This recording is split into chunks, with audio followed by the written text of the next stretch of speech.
Okay, a couple of you viewers actually told me about this story a little while ago, a little over a week ago, and I've been wanting to talk about it here, and just been very, very busy. So I haven't been able to get around to really discussing this thing, but I actually have put a little bit more research into it than just this article on Fox News. The headline here says, "City of Houston demands pastors turn over sermons." And if you haven't heard about this female, they call her a lesbian. The Bible term is just sodomite.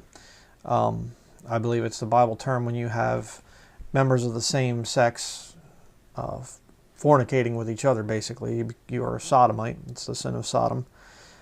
So you have this sodomite female mayor, and basically she has subpoenaed these pastors for their sermon notes, or so goes the story. And, you know, people are really getting all heated about this. The First Amendment, this is an attack, a direct attack on the First Amendment and religious freedom and everything else.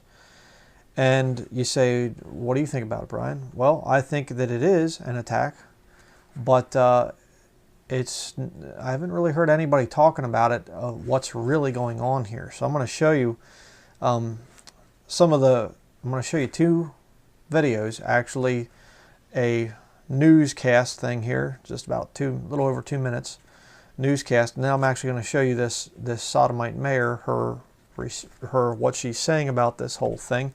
She actually did, quote unquote, back off a little bit, and I'm going to show you that, and I'm going to make some comments on it. So let's watch this video here.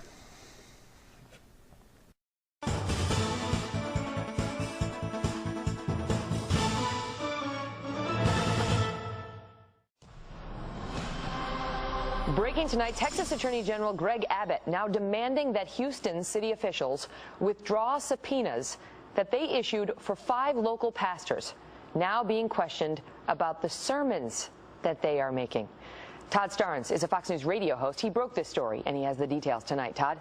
Yeah, that's right, Megan. Looks like the mayor got her hand caught in the religious liberty cookie jar on this one.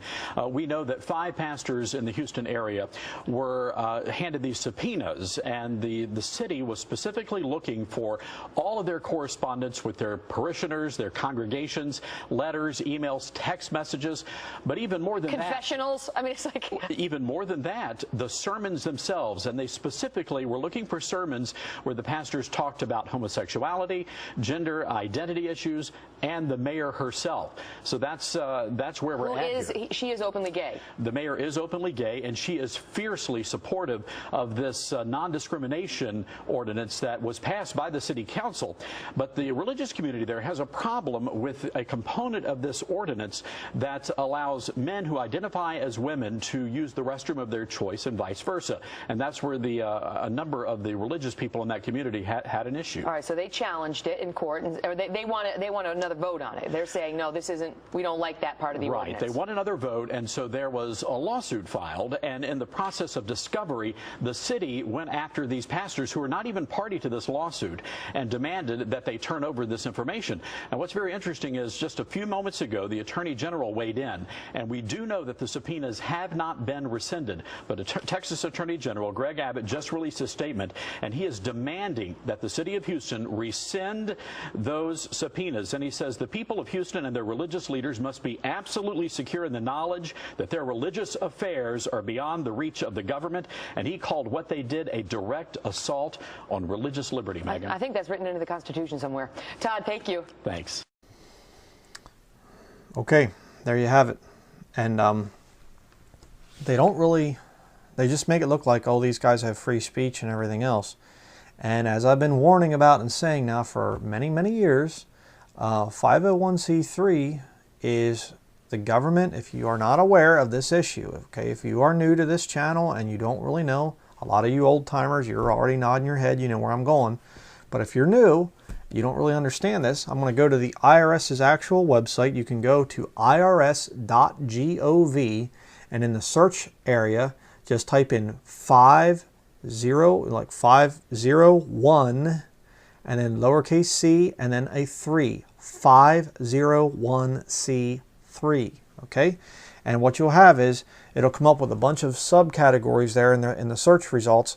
Look for the one that says exemption requirements 501c3 organizations. Okay, click on that one, and I'll put this up on screen here. It says, to be tax exempt under section 501c3 of the Internal Revenue Code, an organization must be organized and operated exclusively for exempt purposes set forth in section 501c3, and none of its earnings may inure to any private shareholder or individual. In addition, it may not be an action organization, i.e., it may not attempt to influence legislation as a substantial part of its activities, and it may not participate in any campaign activity for or against political candidates. Okay, that's why a lot of times you'll go to one of these churches and they'll say, I can't tell you who to vote for. You know why they're saying that? Because they're 501c3. They are a government organization. The federal government is in control of that organization. They tell them what to say. And you say, yes, but you see, it says there a substantial part of its activities. That means it's some, it can do a little bit. You know, and I saw the little liar Steven Anderson came out and he said that, you know, well, it's 5%. As long as they can do 5% of the yearly sermons and still fall under the official regulations and not get in trouble with the government. Well, that means that 95% of your speaking is controlled then. And you're only allowed to do 5% of talking about wicked legislation like this thing. Letting men decide, I want to use the ladies' restroom today because I feel like I'm a woman today. Huh? Excuse me?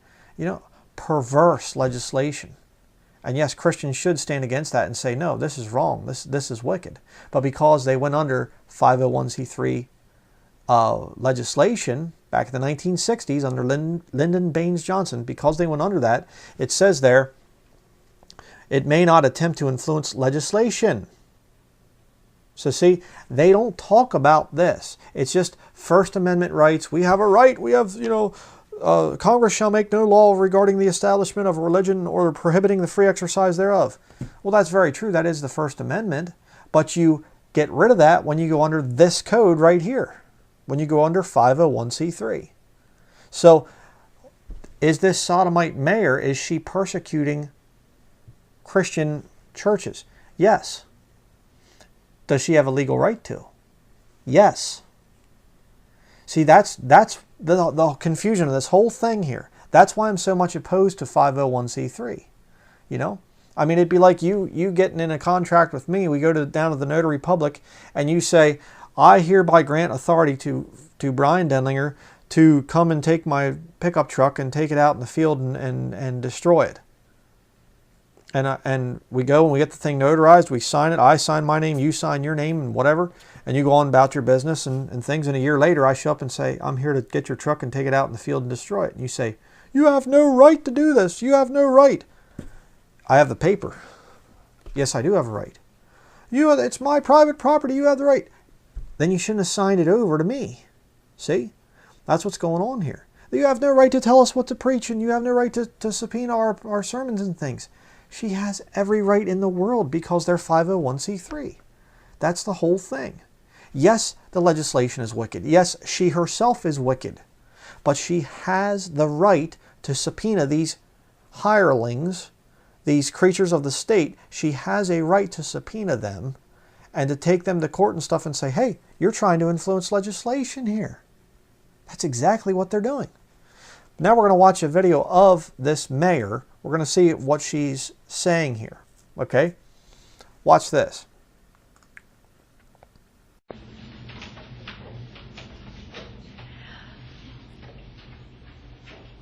As a follow-up to a promise I made earlier this week, the City of Houston has revised its subpoenas, not withdrawn its subpoenas, but revised its subpoenas in the Houston Equal Rights Ordinance repeal petition case.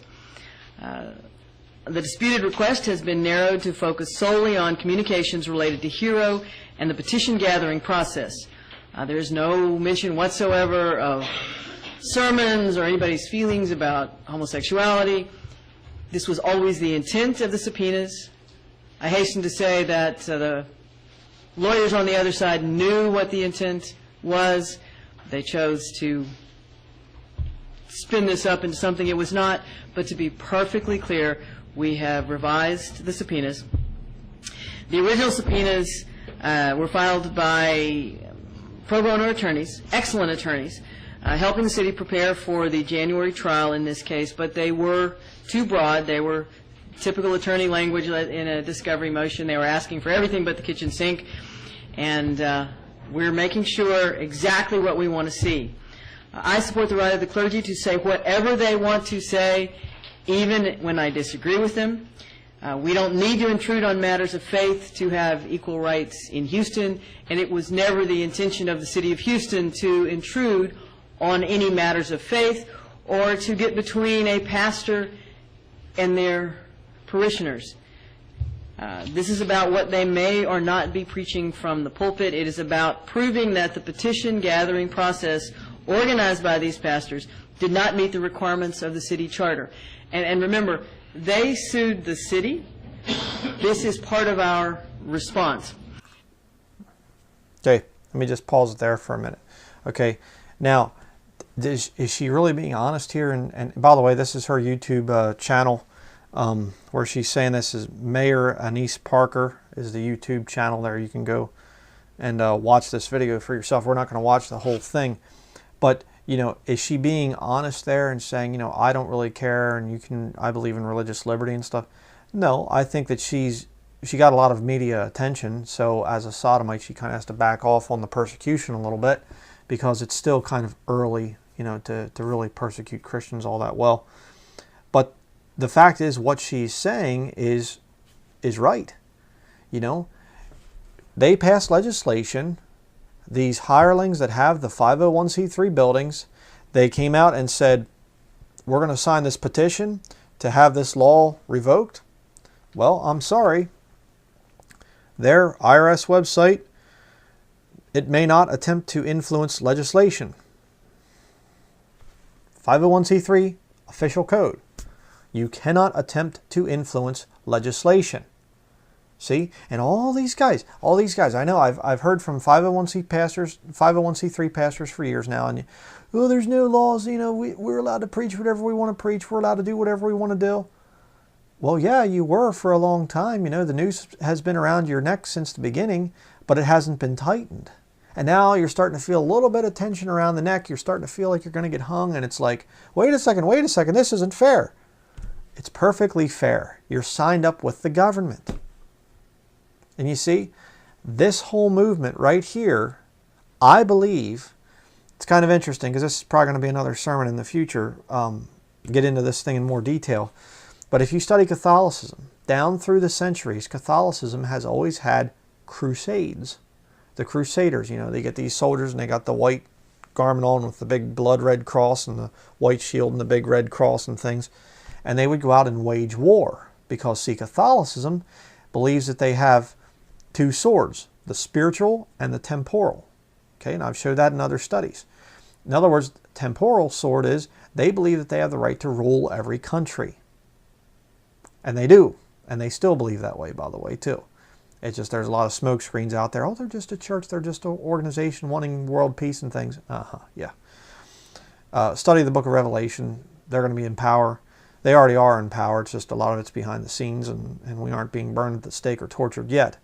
But, of course, they will be in the time of Jacob's trouble. I can't say whether or not Christians will be before the time of Jacob's trouble. You know, before the rapture, I should say. I don't know.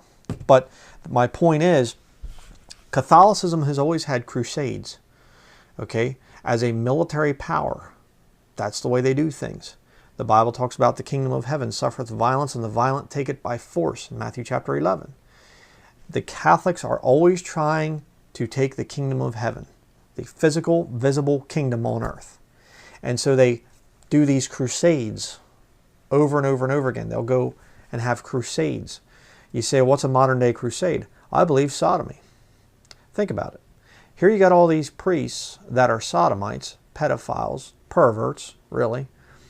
And I've heard numbers of 90 to 95% of Catholic priests are pedophile, or sodomites, excuse me.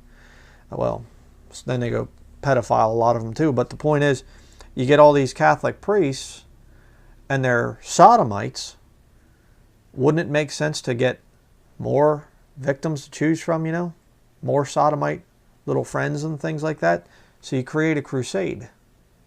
And so this crusade, I mean, you know, you had the Olympics there a little while ago in Russia or whatever, or it's going to be in Russia. I don't follow sports, so I don't really know. But the point is, there's all these sodomites that Russia was like, no sodomites or no whatever. And you had sodomites going over to protest, and sodomite, you know, they have gay rallies and all this other stuff. Why? Because it's part of a crusade. And you'll have people that'll give their life to the cause of sodomy. And they will go out and they'll protest, and they'll try to shut your channel down if you're anti-sodomite. If you say anything against them, there's a crusade. I believe that this woman, mayor, is part of that crusade. And you see, once the sodomites figure out the church is there's already a governmental stipulation saying churches are not allowed to do anything to affect public policy, to influence legislation. Why do you think that gay marriage has been passed like crazy? It's interesting, too. I have another story. Forgot to bring it over here to the table, but there's in Idaho, pastors are being forced to perform gay weddings. I'll put the picture up here on screen. They're being forced to perform gay weddings. And if they don't, they go to jail. Now, how easy would it be to go and shut down Bible believers? Those that are still meeting in churches, church buildings. How easy would it be to do that?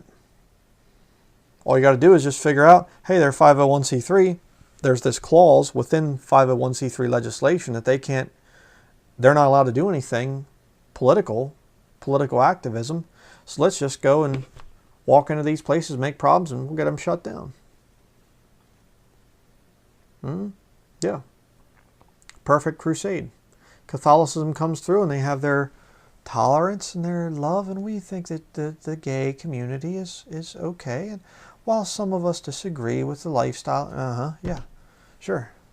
They're not going to shut down the Catholics, but they'll come after Bible believers and other people too that are still holding on to the thing of the Bible's plain teaching that sodomy is wrong. See?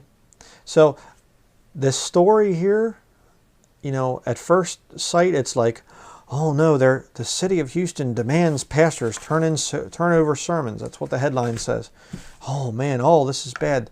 The city of Houston going after the religious freedom and stuff like this. That's not really what it's about.